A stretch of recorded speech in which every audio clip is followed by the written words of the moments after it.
Baik, Assalamualaikum warahmatullahi wabarakatuh, Bapak-Bapak dan Ibu yang hadir pada kesempatan hari ini.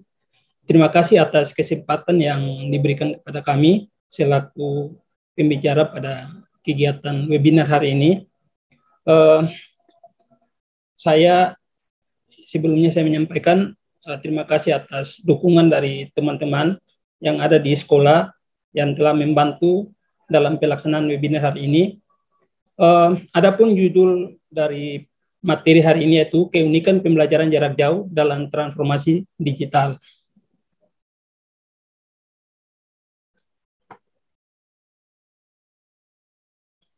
Ya. Yang pertama bahwa guru di abad 21 memiliki tantangan yang sangat kompleks. Hal ini disadari bahwa tantangan abad 21 memiliki luar biasa tantangan yang kita hadapi, yaitu bukan cuma tantangan berkaitan dengan kompleksitas persoalan, tetapi yang jadi masalah adalah tantangan karakter anak. Oleh karena itu, dalam global yang ditulis oleh Sher dan kawan-kawan pada buku yang kita kenal yaitu Learning for Century, itu dijelaskan bahwa untuk menghadapi anak pada abad 21 maka kita dibutuhkan adalah pendekatan atau cara, ya. Kita membutuhkan pendekatan atau cara karena zaman sudah berubah, ya.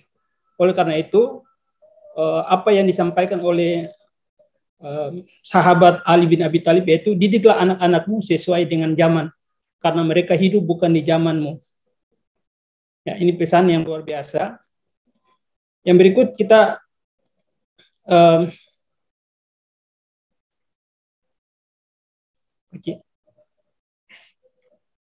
yang kedua yaitu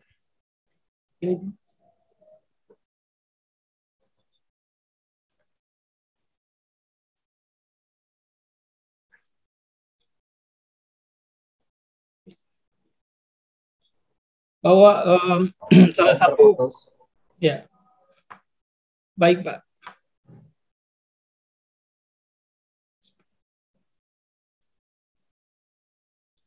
Ya, bahwa salah satu dampak yang kita rasakan ketika sektor yang paling dampak yaitu adalah pendidikan, di mana kita berhadapan dengan kasus COVID-19, di mana secara global diprediksi sekitar 290 juta anak berpotensi putus sekolah dikarenakan pandemi.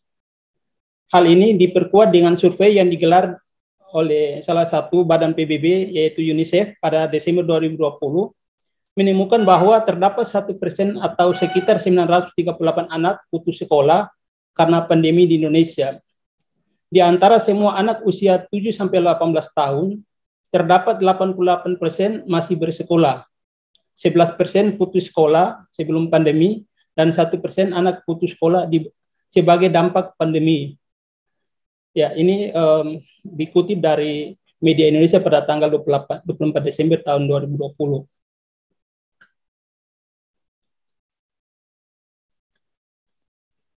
Yang berikut, bagaimana kita menghadapi dunia pendidikan menghadapi pandemi.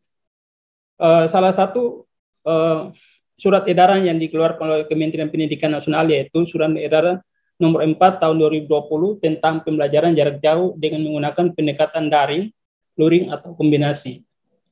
Kebijakan kementerian ini yaitu belajar dari rumah, maka terjadi perubahan paradigma pembelajaran yang biasanya secara tatap muka yang dilaksanakan di sekolah dan sekarang beralih menjadi pembelajaran jarak jauh atau dikenal dengan pembelajaran online, sehingga bagi dunia pendidikan tinggi ini bukan hal baru. Akan tetapi mungkin ada sekolah yang baru pernah mengalami pembelajaran dengan sistem daring atau online yang sebelumnya mengenal pembelajaran tatap muka. Apa saja keunikan pembelajaran jarak jauh dalam transformasi digital itu? Yang pertama, guru dan siswa terpaksa belajar walaupun berada di rumah dengan jadwal pembelajaran tatap muka yang sama dengan jadwal di sekolah. Yang kedua, siswa yang mengikuti pembelajaran di rumah diwajibkan menggunakan pakaian seragam layaknya pembelajaran tatap muka dan harus dikirim foto atau video sebagai bukti. Yang berikut, ya, walaupun pembelajaran jarak jauh, akan tetapi siswa diwajibkan menggunakan masker ya, dengan menjaga jarak. Yang ketiga, pembelajaran jarak jauh atau daring yang dilaksanakan di rumah masih saja diberikan pekerjaan rumah. Dan berikut, guru dengan pembelajaran daring menggunakan aplikasi Zoom, akan tetapi dia tidak memberikan link ke siswa, tetapi dengan percaya diri menjelaskan materi dan tugas layaknya pembelajaran tatap muka. Ya, ini keunikan-keunikan yang dirasakan pada saat pembelajaran online. Bagaimana implementasi pembelajaran jarak jauh dalam transformasi digital? Ada 3 hal yang ingin saya berbagi dengan teman-teman. Yang pertama, kehadiran internet mengubah konsep pendidikan tradisional ke pendidikan yang berorientasi pada layanan digital. Yang kedua, akses pembelajaran di mana saja dan kapan saja selama terkoneksi dengan internet. Ini yang dinamakan dengan era baru pembelajaran berbasis digital. Yang ketiga, kita membutuhkan kerjasama atau kolaborasi, kreativitas, dan dedikasi untuk menjaga nyala api belajar siswa kita.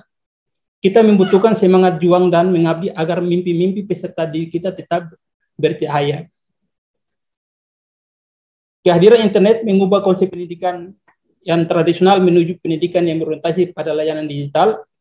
Ini dipermudah dengan kita ya, sesuai dengan perkembangan zaman, yaitu semakin berkembang ya, platform-platform yang digunakan dalam saat pembelajaran online ini seperti EdLearning, Google Classroom, Edmodo, Moodle, Rumah Belajar, mungkin video Zoom dan Visco Web ya. Ini mungkin layanan aplikasi yang sudah disediakan oleh internet ya, sehingga ini membutuhkan guru-guru yang memiliki kemampuan IT dan tidak berbasis pada pembelajaran manual. Yang berikut fakta empiris berdasarkan data Balai Statistik. Indonesia merupakan negara dengan pengguna internet kelima terbesar di dunia, di mana terdapat 50% dari keseluruhan penduduk Indonesia atau sekitar 1.132,700 pengguna, yaitu pengguna internet.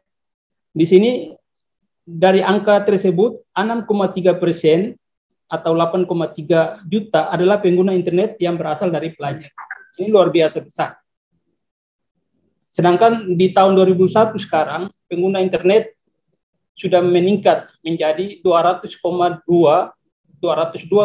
juta, terjadi peningkatan sekitar 15,5% dari awal tahun 2020.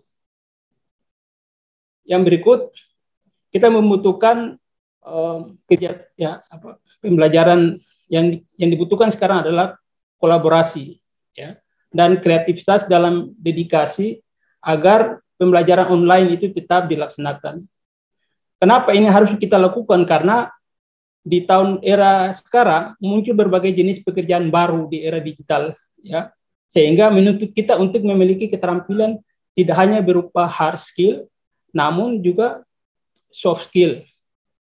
Yang kedua, mampu berkomunikasi dengan baik, memiliki kemampuan problem solving serta kreatif dan inovatif merupakan beberapa contoh soft skill yang harus dimiliki seorang agar dapat beradaptasi di dunia kerja pada era digital saat ini. Dengan berkembangnya dunia digital tidak menutup kemungkinan terjadinya kolaborasi di berbagai bidang pekerjaan. Ya, jadi ini adalah sebuah hal yang nyata dan itu bisa kita rasakan saat ini.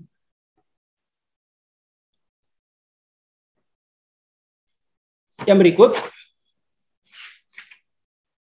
apa yang harus disiapkan dalam transformasi digital saat ini? Ada 3P. Yang pertama, perubahan mindset. Yang harus kita pahami sekarang bahwa di era digital saat ini, tenaga manusia bisa digantikan dengan teknologi. Ya, saatnya peserta didik kita dibangun cara berpikir bahwa tantangan ke depan berkaitan dengan proses, layanan, dan sebagainya bisa dilakukan dengan bantuan teknologi robotik. Ya, ini harus kita siapkan di generasi kita saat ini sehingga dia bisa paling tidak ya dalam menghadapi era digital nanti sekarang dan yang akan datang bisa bersaing ya dari sisi kemampuan bukan cuma dalam kemampuan kemampuan akademik akan tetapi kemampuan sikap dan keterampilan yang lain sangat dibutuhkan. Yang kedua yaitu perubahan budaya belajar. Budaya belajar dan tak pernah merasa puas harus tertanam dalam diri setiap individu. Setiap individu harus memiliki daya kreatif dan inovatif dalam menciptakan cara kerja baru yang relatif cerdas, yaitu efektif dan efisien. Dan yang ketiga, perubahan orientasi kerja, di mana mulailah bekerja dengan sikap disiplin, dengan selalu membangun teamwork, bukan individual, dan saatnya kita berkolaborasi. Nah, ini mungkin hal-hal yang dapat saya sampaikan pada kesempatan hari ini. Mudah-mudahan ini menjadi sharing bagi kita sekalian. Saya akhiri, wassalamualaikum warahmatullahi wabarakatuh.